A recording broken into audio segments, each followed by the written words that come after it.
Hi everyone, welcome to another chapter with Mr. Sergio. In this new section that we are talking about English education topics. Thanks for being here again. Thank you, Itza, for having me over again. And yeah, I'm really excited to see what comes out from this conversation. Challenges. What challenges do we have here in Mexico when we teach English, Itza? Oof, a lot.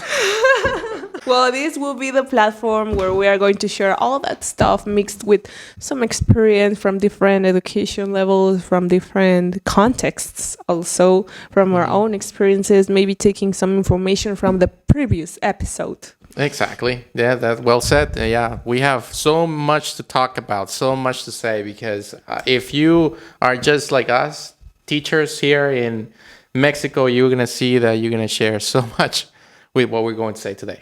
Of course, Minister. So we can start with the first point, the ones that talks about weak language background. But for example, you start English class with a group. In my case, with most of them from university. I remember I was with two groups from middle school some years ago. You arrived to the classroom, and apparently they already had some years learning English. That is right. But then you start with the content and they don't have the enough level for understanding the exercise or for trying to solve them. It's, for example, when you are at the university and apparently you already understand how to add and subtract and you see harder things at the university, but you don't have the basic abilities. Right. Yeah. I can't agree any more than what you're saying right now, because in my case, every time it's up, you come into a classroom, just like you said, and one of my activities that I always do with my students is show me what you know, right? Let me start with engaging my students ABC. Yeah, well, no. I hope I don't want to start. Me. I hope I don't want to start with ABC, but most of my students really are always too shy. Too shy to participate, too shy to speak up, too shy to even just make a simple sentence, because most of them, part of the reason why they have weak language background is because they haven't had the opportunity in the previous years to do anything with the language. Okay. And so it's a clear demonstration. When you walk into a classroom, you expect them to know more about the ABC. It turns out My name is. they never come out from there. Really? My name is. My Exactly. name is. Yeah, that's where they feel like they know. I mean, that's where I know that at least they know that my name is. But ask them anything else. It's very hard to find the majority of students participating in anything. If not, I can count them with my hands, the number of students that have actually know from day one. But for example, I remember that they always introduce themselves. Well, when you tell them to introduce themselves, it's like, my name is, I don't know, any name, and I like to play soccer with my friends at the park. They say That's what they always say. My name is, and what sport they like to play with. Soccer. Exactly. Yeah, soccer. So, and when you come in and you say, you can say I am or I'm. Yeah. They're like, oh, teacher, I never thought that you could say that. Well, yes, you can. You know what happened? No, I will hold this microphone because this topic is very interesting. Well, all the topics are interesting, but this one especially, we have a lot of information for sharing with the audience. Well, one interesting thing is that when people ask me, hi, teacher or miss, how are you? And I answer, I'm blessed. Thanks God. And maybe they are like, but the teacher didn't told me that could be an answer. It's like the teacher taught me, fine, thank you, and how to answer to them.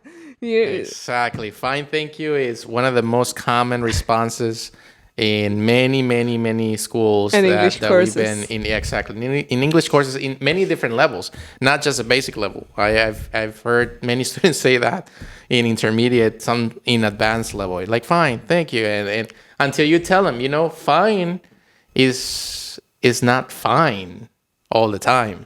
When people say fine, turns out that is many times, I'm okay, but I don't want to say more than that. So please don't talk to me much.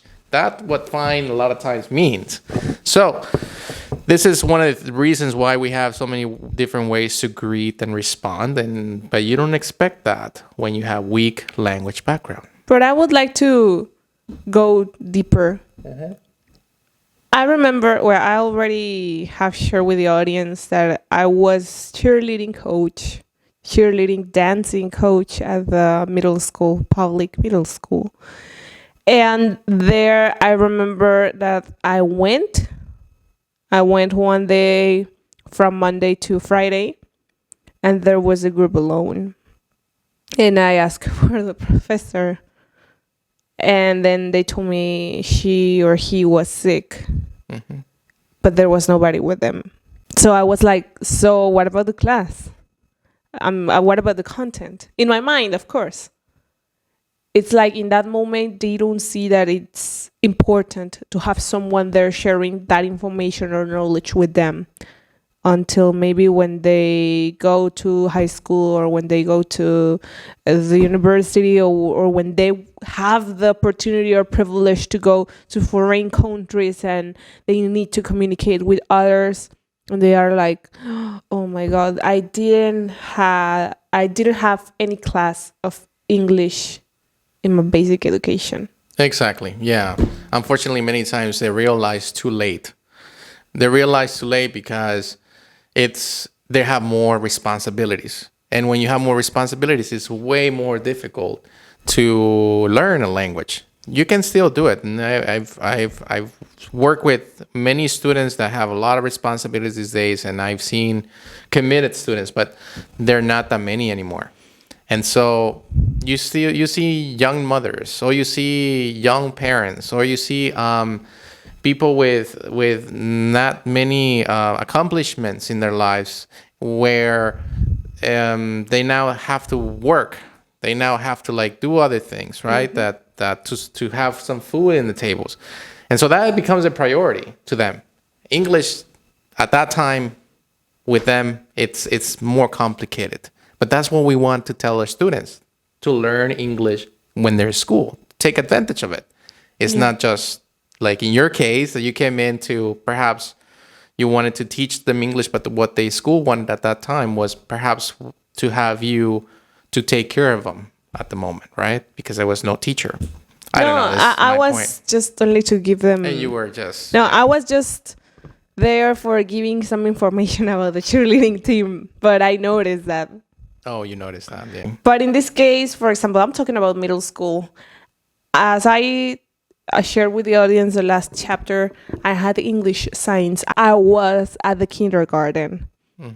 I think I finished kindergarten as an A2 because I already knew how to introduce myself, how to say the numbers, ABC, spell my name, give directions, because the program had a structure.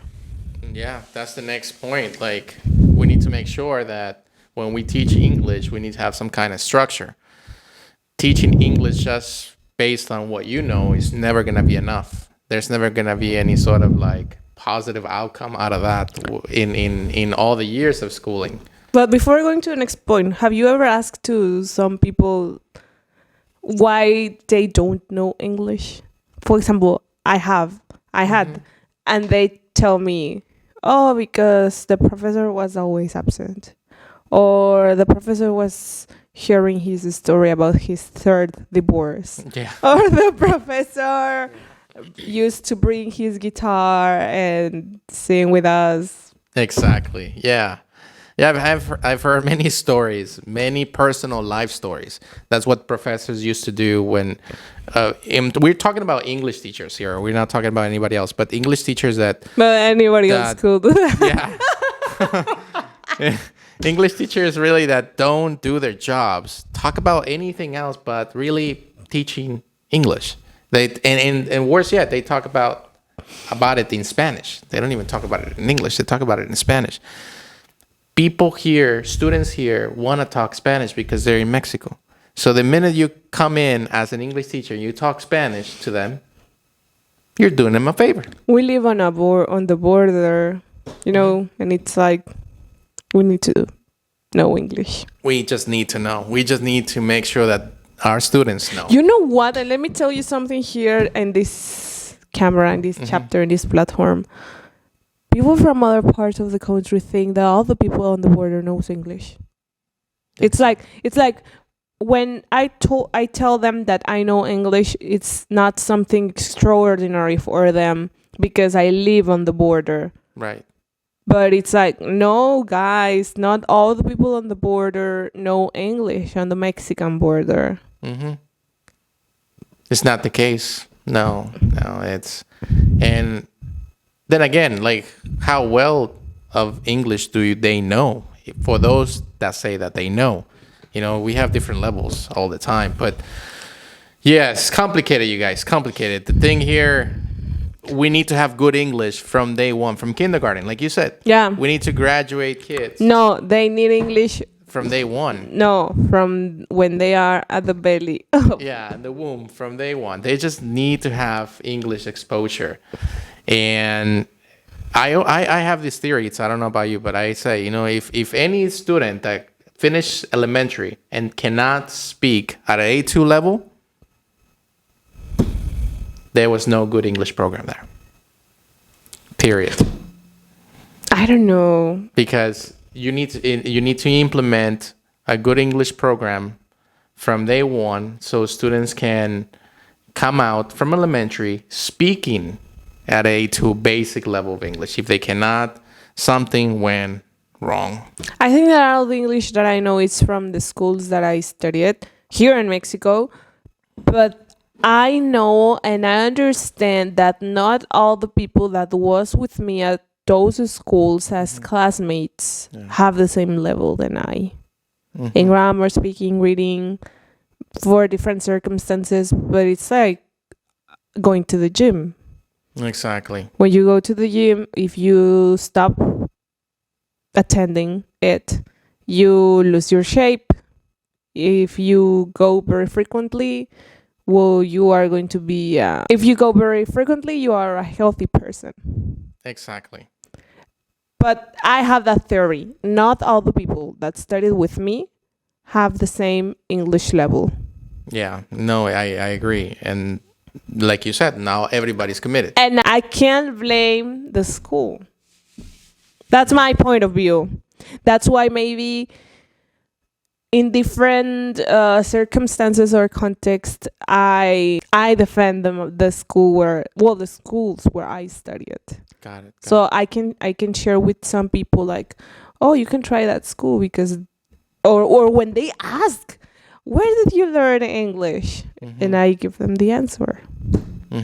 But sometimes remember that education is a social science.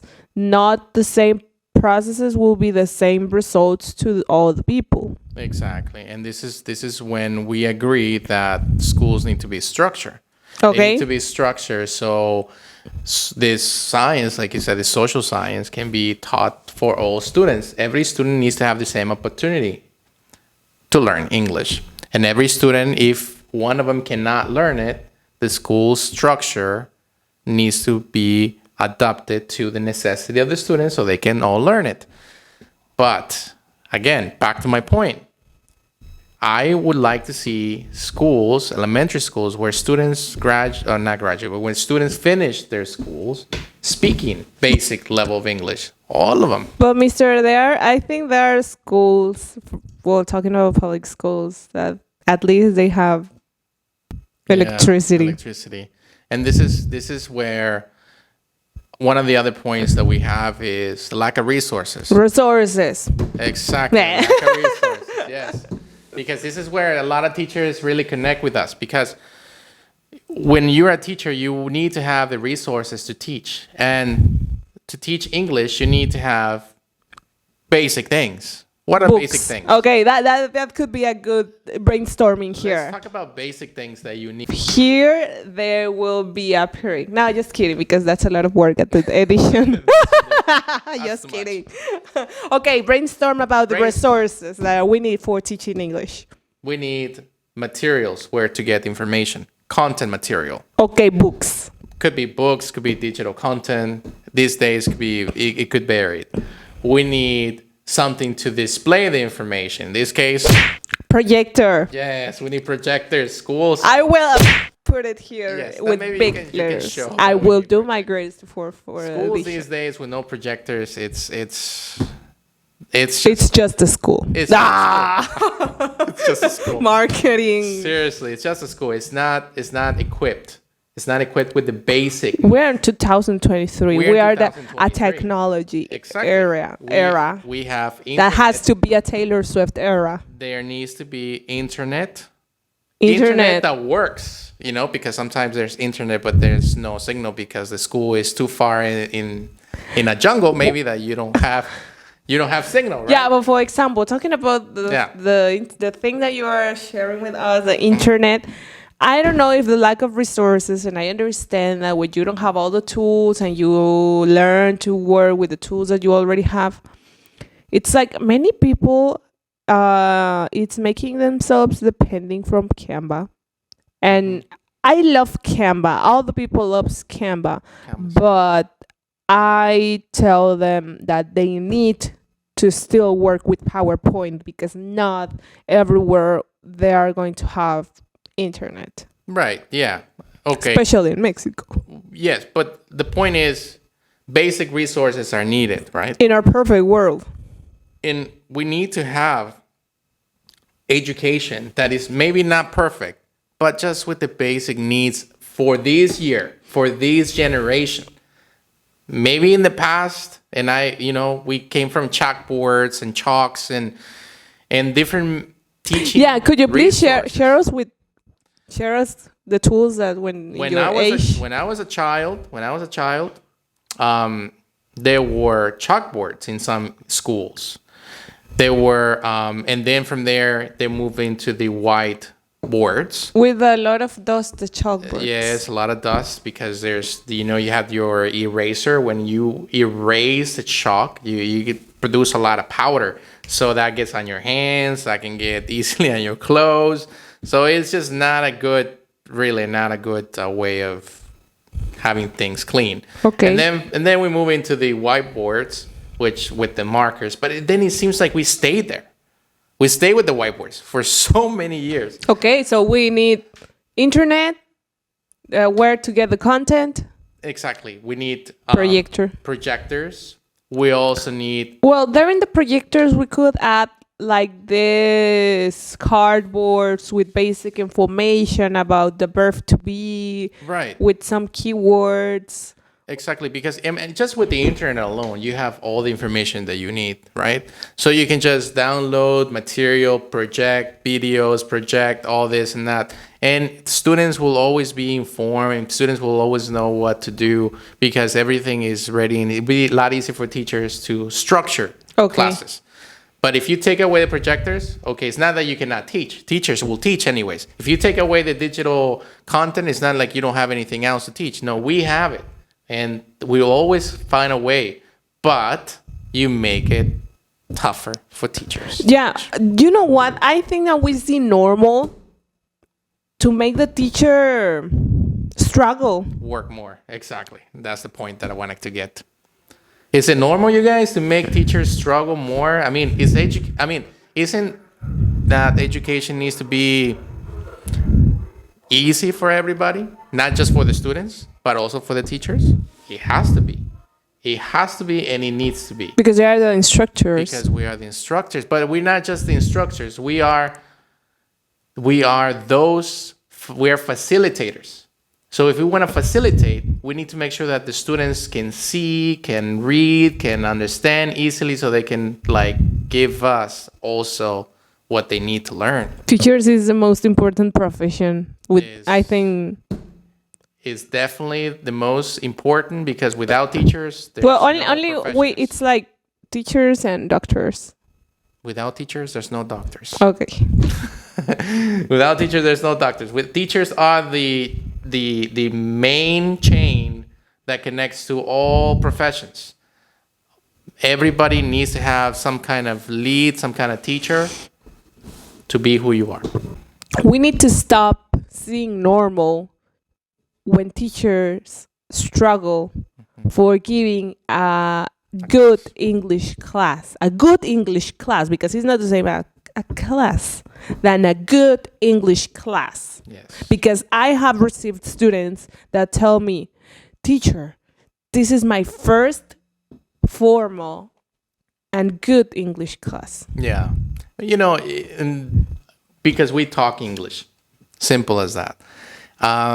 If you're an English teacher and you go to your class and you teach English and you talk English to your students, you're going to get their attention.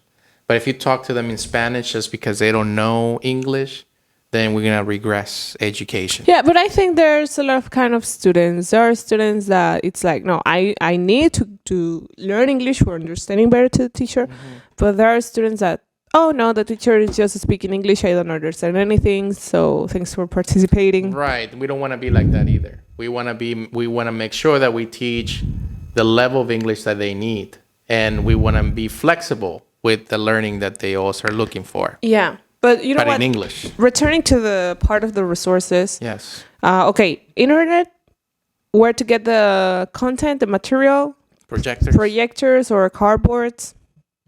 Well, markers. We also need markers, I think. Yeah. What else? I mean, physically talking about material things. Talking about materials, tangible things that you can actually have in the classroom. Those are the ones that I can think of. Conditioned air. Yeah, definitely. Yes, you're right. You need to have AC. I mean, you need to be in a classroom where it's not hot. And If with it's hot, then you can't teach well. with enough illumination. Yes, with enough illumination, with enough light, so you can see. Space for walking and checking the notebooks. Yeah, seriously. Sorry. Education, like schools need to be comfortable.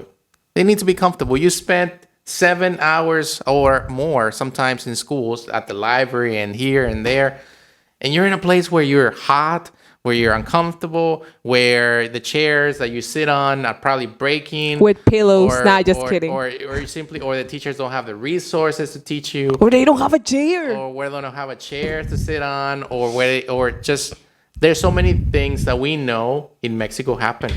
And so we need those resources available all the time for teaching. Period. I mean, they're non-negotiable. They need to be there. If they want results. If they want positive results. I mean, and the people that ask for results are educational authorities, parents, and the people of human resources at the businesses in the community. Exactly. Those are the ones that want the results. Yes. Those are the ones that want the results for. And I know some people probably will say, no, you know what? You can teach with whatever material and you can do this, you can do that. But we have seen that normal every year. Exactly. And that's not good. We need to fight for our rights. Just kidding. Exactly. Look, I understand that maybe at some point some of you would say, you know, it's just normal that teachers work or you with don't lack have of in your resources. heart to teach. Or you don't have it in your heart to teach because you need this, you need that. But you know what? It's just like any job. Imagine that you're a doctor. Let's think about it. You're a doctor. Or if you work in a factory, but let's start with that example. Let's just go to the doctor as a doctor. You go to surgery room and guess what, doctor? There is no table to put the patient on. But it happens. You're gonna have to you're gonna have to operate on the floor, or doctor. You know what? I think there's no tools for you to work to cut the patient. You're gonna have to use a cutting knife. I don't know. I mean, just like imagine that is just imagine if we were to make that normal, like if we were to make it like it's okay. Then would you expect the same results that you would like to have? Of course not, because you're taking away tools from the people that are experts on the field. I think that, I don't know, there could be a lot of answers. Yeah, there could be a lot of answers, but what could be a solution for the lack of resources? Well, I think that one could be to get involved to the parents for this kind of topics and make them more conscious about if they want results, good results, maybe they have to do an investment for improving the way that we teach to their kids. Right. Yeah, I agree that education, there needs to be an investment. Yeah. Also, education is a kind of triangle: students, school, principal, professors, and parents. Yes, parents. In our perfect world, Right. a whole new world. Yeah, kind of. But I agree. I mean, I think that if you want to learn more, if you want to be better educated, you need to invest. We know that you need to invest. You need to make sure that you pay enough money for that. However, and talking about a school where there's many students, the investment is not as much because there are a lot of students. So you're gonna pay just a small amount. In theory, that's how it's supposed to be. Education is an investment. You guys, it's not free. It's something that needs money to be run. And remember that education it's a word that you can apply in different fields, finances and health education. In this case, it's communication for English. So that's an investment. Exactly. If I were to ask you, how did you learn English? How are you able to speak in camera right now? Investing. Investing. Yes, investing time, investing money, we sacrifice, it's not something that it just happened overnight. You don't dream to speak English and you wake up speaking. That doesn't happen. So you need to invest. And so parents need to be more involved. Would you like to say something specifically to the parents? Because I know that you are a father. I'm a father. And for example, I just want to say something like last week, it was last week or a week and a half ago, I had a meeting with on my daughter's school. Okay. The teachers, we got to meet the teachers. And I noticed that a lot of times the information that these teachers provide to the parents, it's just very, very general. Okay. So in this case, parents that really focus on the academics, like in my case, I ask academic questions. And so when you ask academic questions, you expect academic answers, obviously. But why? Because it's not a daycare for me. For my daughter, the school that she goes is not a daycare. Is a place where she's going to be better prepared to become someone that can handle herself in every situation. So can you imagine? Just think about that.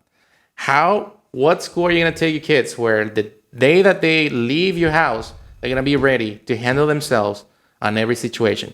Could you ask yourself, then, why do you think parents' involvement in school is important? For that reason. You can't just take them to school and just drop them there and think that they're going to be ready for themselves for life. No, you need to be involved. You need to ask the academic questions. You need to ask the tough questions. You need to get involved with homework, with reading with them. You need to ask them how are they doing every day since day one.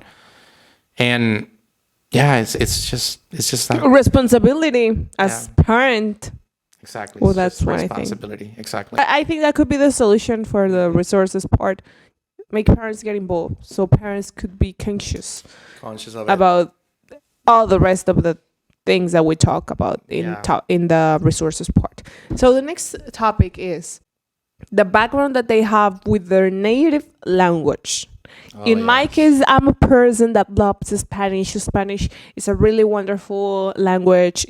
I think, in my experience, that is harder than the English. Teaching Spanish to people that don't speak Spanish, or teaching the Spanish that I speak at my country to the people that speak Spanish in other countries. Because I have this opportunity of meeting people different parts of the world, and also share that some words are not the same. But at the end of all, in my case, I already talked about my experience learning English. Right. I had Spanish classes with the previous program of the government department that is in charge of education here in Mexico. I remember that at first grade I had, well, in my elementary school, I had grammar Spanish classes talking about the tenses, the past, the present, the future, the past with, I don't know, something specific. I remember I had Spanish grammar classes at elementary. And now that I teach a kind of Spanish because they have to be B2 in Spanish in Okay. university, they don't know the tenses or they get confused with that. And I know it's grammar, but I remember that I had those classes at the elementary school.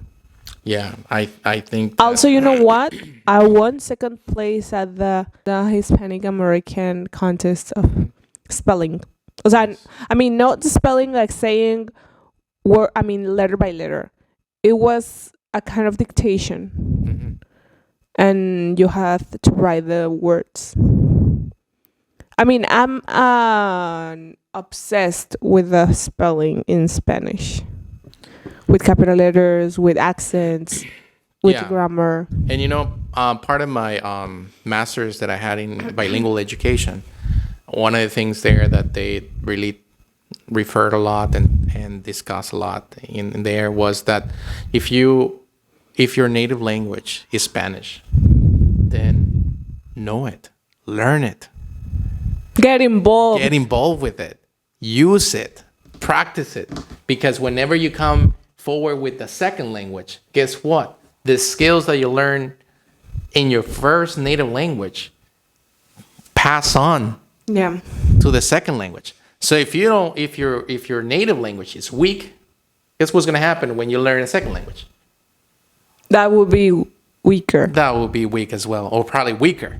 Exactly. So you need to have strong bases for your native language. An academic basis, because we think that we already know the native language, but not with its own rules. That's why in Spanish there is an organization that has its rules for writing and expressing yourself in a good way. In this case, is Real Academia de la Lengua Española, and all the changes they communicate them to the community for a better grammar, a better spelling, a better ways of expressing yourself Right? Yeah. through the Twitter account.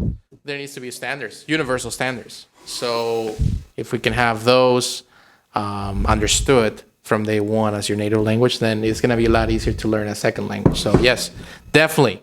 If you want to learn English, first start with your native language. Yeah, that's one thing. It's the same as going to the gym. I think the solution for that is read. Read. I always say that to the students. It doesn't matter if it's a magazine, if it's a book from Shakespeare or our news. Read. Yeah, read extensively. Read for fun.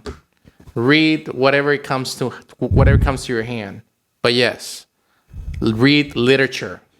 Read literature. Classic literature Pago el chat. for Spanish and for English. Yeah. Diary of Moby Kid could work. Maybe. Now, Mister, the second. No, I'm very interested with this point. Lack of parental support. Yes. Oh, And like I said, parental support needs to be there for your children. to be parent is a responsibility. Being a parent is a responsibility, exactly.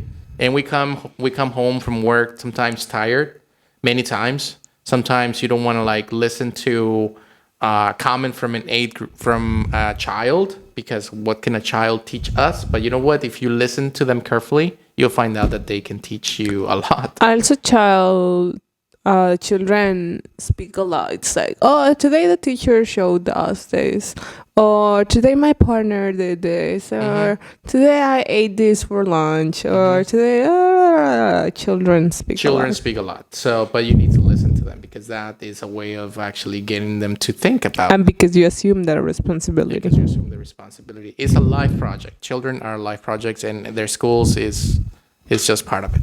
But let me tell you something. I think that not all the parents have that opportunity, because, as you know, the shifts at the work, at jobs have been harder, or maybe parents are all day working or trying to give the best for their child, but they are forgetting the part of having time with them. But I just want to share with the audience that not all of the people have the opportunity to have that quality time. Quality time. Maybe. But if you don't, find it. That's the invitation for today. No. Education is not a priority. Yeah, that's a good point. Challenges to teach English. When education is not a priority, it becomes really, really, really hard to learn. You need to make it a priority. If you want to learn English, just simply say, I'm going to learn it no matter what. Rains, hails, storms, you need to learn. I think that English has to be a priority as learning language for communicating with the people that are not able to see or to hear.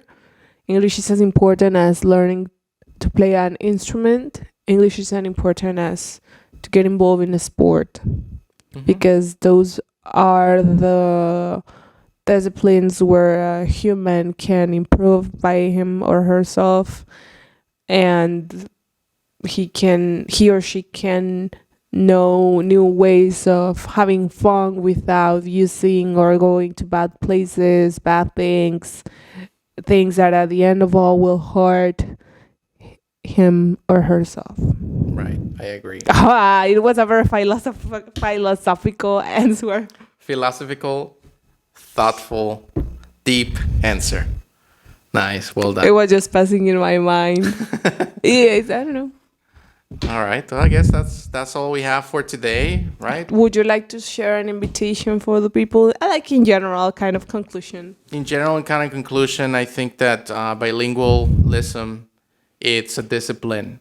And so you need to be really into it, involved. And if you have parental support, and if you're a parent, support them from day one, because Support the teachers. learning English is in Mexico. It's A privilege. It's a privilege, yes, and it's a necessity. But more importantly, it's double work. So you need support.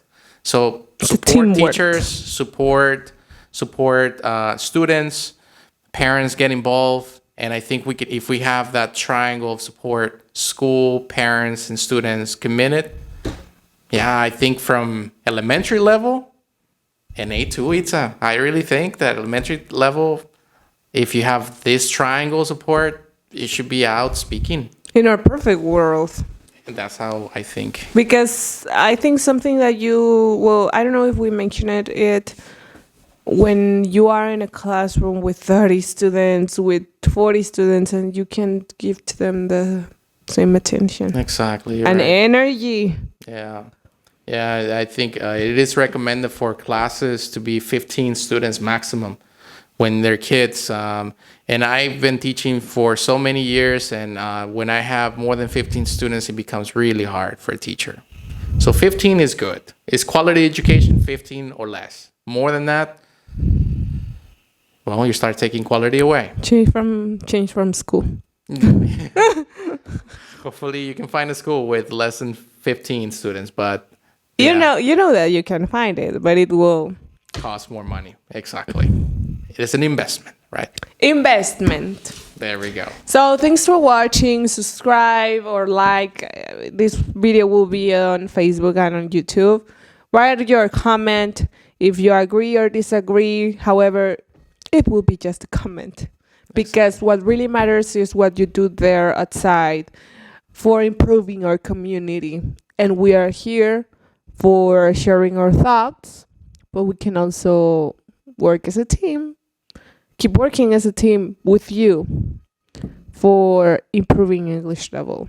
Exactly. All comments are good comments, so bring them over. We'll read them. We'll listen to them, and if there's something that we can bring in another discussion, count on that.